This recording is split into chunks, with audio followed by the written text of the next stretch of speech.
Lyca productions Bhaskaran தயாரிப்பில் super star Rajinikanth, Amitabh Bachchan, Fahadh Fazil, Rana நடிப்பில் DJ Gnanavel இயக்கத்தில் வேட்டையன் அக்டோபர் 10 முதல் உலகமெங்கும் உங்கள் அபிமான திரையரங்குகளில். வேட்டையனின் வேட்டைக்கு ரெடியா?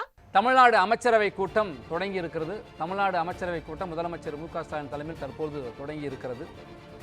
தமிழ்நாட்டினுடைய துணை முதலமைச்சராக உதயநிதி ஸ்டாலின் பொறுப்பேற்றதற்கு பிறகு அமைச்சரவையிலே ஏற்கனவே இருந்த இருவர், புதிதாக இருவர் என்று 4 பேர் பொறுப்பேற்றுக் கொண்ட நிலையில் 3 பேர் விடுவிக்கப்பட்ட நிலையில் அமைச்சரவையினுடைய முதல் கூட்டமாக இது பார்க்க முடிகிறது. துணை முதலமைச்சராக உதயநிதி ஸ்டாலின் நியமனத்திற்கு பிறகான முதல் அமைச்சரவை கூட்டம் தற்பொழுது தொடங்கி இருக்கிறது.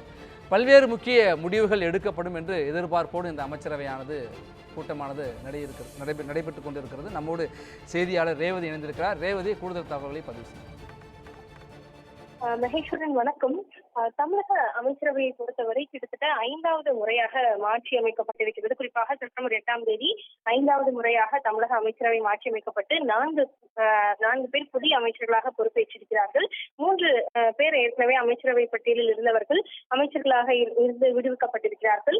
அது மட்டுமின்றி பெரிதும் எதிர்பார்க்கப்பட்ட விளையாட்டுத்துறை அமைச்சராக இருந்த உதயநிதி ஸ்டாலினுக்கு துணை முதல்வர் பதவியும் வழங்கப்பட்டது. இதனைத் தொடர்ந்து இந்த புதிய அமைச்சர்கள் மாற்றத்திற்கு பிறகாக முதல் முறையாக சென்னை தலைமைச் செயலகத்தில் தமிழக முதலமைச்சர் மு.க. ஸ்டாலின் தலைமையில் இந்த அமைச்சரவை கூட்டம் தற்பொழுது தொடங்கி இருக்கிறது. இந்த கூட்டத்தை பொறுத்தவரை அனைத்து துறை அமைச்சர்களும் பங்கெடுத்திருக்கிறார்கள். குறிப்பாக நீர்வளத்துறை அமைச்சர் துரைமுருகன், துணை முதலமைச்சர் உதயநிதி ஸ்டாலின் உள்ளிட்ட அனைத்து துறை அமைச்சர்களும் பங்கேற்றிருக்கிறார்கள். புதிதாக பொறுப்பேற்றிருக்கக்கூடிய அமைச்சர்களும் முக்கியமாக பங்கேற்கக்கூடிய நிலையில் இந்த கூட்டத்தை பொறுத்தவரை பல்வேறு விஷயங்கள் பேசப்பட இருப்பதாக, முக்கிய விஷயங்கள் பேசப்பட இருப்பதாக தெரிவிக்கப்பட்டிருக்கிறது. குறிப்பாக இந்த புதிய அமைச்சர்களாக பொறுப்பேற்றிருப்பவர்களுக்கு துறை ரீதியாக மற்றும் நிர்வாக ரீதியான அறிவுரைகளையும் தமிழக முதலமைச்சர் வழங்கி இருப்பதாகவும், அதே போல சமீபத்தில் அந்த பொருளாதார வளர்ச்சியை மேம்படுத்தும் வகையில் தொழில் முதலீடுகளை ஈர்ப்பதற்காக அமெரிக்கா பயணம் சென்றிருந்தார் தமிழக முதலமைச்சர். அந்த பயணத்தின் போது அனைத்து உலக முன்னணி நிறுவனங்களுடனும் 19 வகையான புரிந்துணர்வு ஒப்பந்தங்கள் மேற்கொள்ளப்பட்டிருந்தன. இதன் மூலம் 7,000 கோடி ரூபாய் வரையில் முதலீடுகள் ஈர்க்கப்பட்டிருக்கக்கூடிய நிலையில் இது தொடர்பான நிறுவனங்கள் உடனடியாக தமிழ்நாட்டில் தொழில் தொடங்க இருப்பதால் அமைச்சரவை கூட்டத்தில் அதற்கான அனுமதி அளிப்பது தொடர்பாகவும், தற்போது தமிழகத்தில் செயல்பட்டு வரக்கூடிய இந்த தொழில் நிறுவனங்கள் விரிவாக்கத்திற்கு அனுமதி கொடுப்பது உள்ளிட்டவற்றை தொடர்பாகவும் பேச இருப்பதாக தெரிவிக்கப்பட்டுள்ளது. அது மட்டுமின்றி தமிழக அரசின் பல்வேறு துறைகள் தொடர்பான புதிய கொள்கைகளுக்கு ஒப்புதல் கொடுப்பது, மாநிலத்தின் நிதி சார்ந்த திட்டங்கள் உள்ளிட்ட பலதரப்பட்ட விஷயங்களும் இதில் பேச இருப்பதாக தெரிவிக்கப்பட்டிருக்கிறது.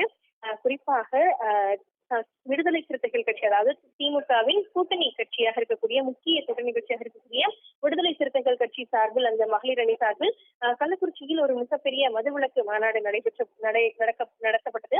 இந்த மதுவிலக்கு மாநாடு பலதரப்பட்ட கட்சியினர் தரப்பிலும் ஆதரவும் எதிர்ப்பும் பலதரப்பட்ட விமர்சனங்களும் எழுந்த நிலையில் இந்த மாநாட்டிற்கு திமுகவும் ஆதரவு அளித்திருந்தது. கூட்டணி கட்சியாக இருந்தாலும் கூட இந்த மதுவிலக்கு மாநாடு மிகப்பெரிய பேசுபொருளாகி இருந்த நிலையில் ஒட்டுமொத்தமாக மதுவிலக்கை ஒரு முக்கிய விஷயமாக ஏற்கனவே திமுக தரப்பிலும் பேசி வரக்கூடிய நிலையில் முழுக்க மதுவிலக்கு அமல்படுத்த முடியாத சூழல் இருந்தாலும் கூட குறிப்பிட்ட அளவில் மதுவிலக்கை அமல்படுத்துவதற்கு ஒரு முன்னே நடவடிக்கையாக எடுக்க பல்வேறு விஷயங்கள் இந்த அமைச்சரவை கூட்டத்தில் பேசப்பட வாய்ப்பிருப்பதாகவும் பல்வேறு அந்த தலைமைச் செயலக வட்டாரங்கள் தரப்பில் தெரிவிக்கப்பட்டிருக்கக்கூடிய நிலையில் அடுத்த கட்டமாக நவம்பர் மாதத்தில் தமிழக சட்டப்பேரவையும் கூட இருக்கிறது.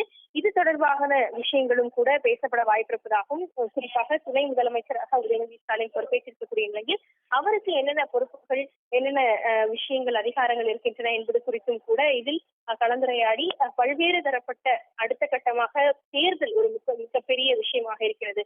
ஏற்கனவே தற்பொழுதும் தேர்தல் முடிவுகள் ஒரு புறம் மற்ற மாநிலங்களில் வந்து கொண்டிருக்கின்றன. அடுத்த கட்டமாக உள்ளாட்சி தேர்தல்கள், சட்டமன்ற தேர்தல்களும் தொடங்கி இருக்கின்றன. அதற்கு ஒவ்வொரு கட்சிகளும் தங்கள் கட்சி ரீதியாக வார்டு அமைப்புகள் முதல் அனைத்து வகையிலுமே தொகுதி வாரியாக என தயார்படுத்தி வர தொடங்கி இருக்கக்கூடிய நிலையில் பல்வேறு விஷயங்கள் அனைத்து கட்சிகள் தரப்பிலும் நடைபெற்று வருகிறது. குறிப்பாக தமிழக அமைச்சரவையில் திமுக தற்பொழுது அனைத்து அமைச்சர்களையும் வைத்து இந்த கூட்டம் நடத்திருக்கக்கூடிய நிலையில் அரசு சார்பில் பல்வேறு தரப்பட்ட விஷயங்களை இன்னும் கூடுதலாக மேம்படுத்தி அரசின் சிறப்பு செயல்பாடுகளை மேம்படுத்த பலதரப்பட்ட நடவடிக்கைகளும் எடுப்பதற்கு இந்த அமைச்சரவை கூட்டம் ஒரு முக்கிய கூட்டமாக பார்க்கப்பட்டு வருகிறது.